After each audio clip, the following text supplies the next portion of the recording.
અત્યારે અમે રામનપડમથી નીકળી ગયા છીએ અને અત્યારે જઈ રહ્યા છીએ ધનુષકોડી. ધનુષકોડી 1964માં જ્યારે આફત આવી હતી ત્યારે આખું ધનુષકોડી તહેસ નહેસ થઈ ગયું હતું. આ છે ધનુષકોડી. હવે અમે જઈ રહ્યા છીએ ધનુષકોડીથી આગળ. અહીંયા આપણને બે સાગર જોવા મળે છે, એક અરબ સાગર અને એક હિન્દ મહાસાગર. આ બાજુ જે દેખાય છે એ હિન્દ મહાસાગર છે, જે શાંત છે. ને આ બાજુ તમે જોઈ શકો છો અરબ સાગર છે, એ થોડોક તોફાનીમાં છે. તમે જોઈ શકો છો એના મોજા કેટલા ઉછળે છે.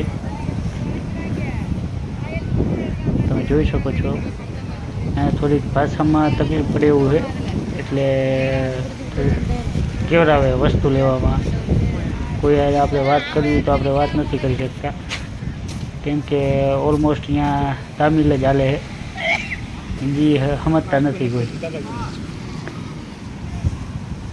તમે જોઈ શકો છો અહીંથી આપણને કોઈ પણ જાતના આપણે બાઇક બુક કરવો હોય તો અહીંથી આપણને ચડી જાય.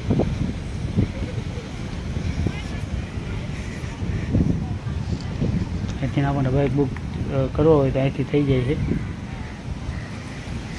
એનો ચાર્જ હશે 200 રૂપિયા 1 કલાક.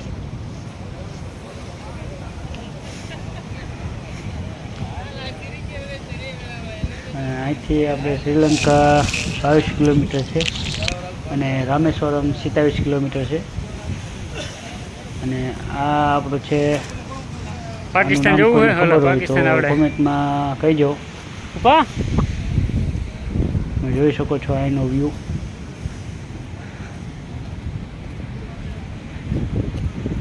વાતાવરણ એકદમ શાંત છે.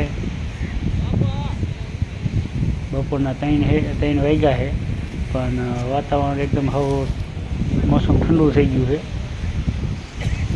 એવું ન લાગે કાંઈ તડકો છે. તમે જોઈ શકો છો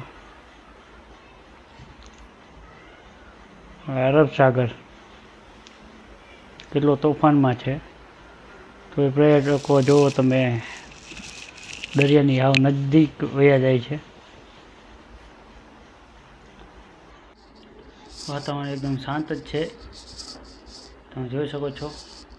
તો નેક્સ્ટ પાર્ટમાં અમે તમને બતાવશું વિભીષણ મંદિર, લક્ષ્મણ કુંડ, રામકુંડ, પંચમુખી હનુમાન અને વિશ્વનું મોટામાં મોટું મંદિર નટરાજ મંદિર. એ અમને નેક્સ્ટ પાર્ટમાં તમને બતાવશું. તો લાઈક કરજો, ફોલો કરજો અને શેર કરવાનું ભૂલતા નહીં.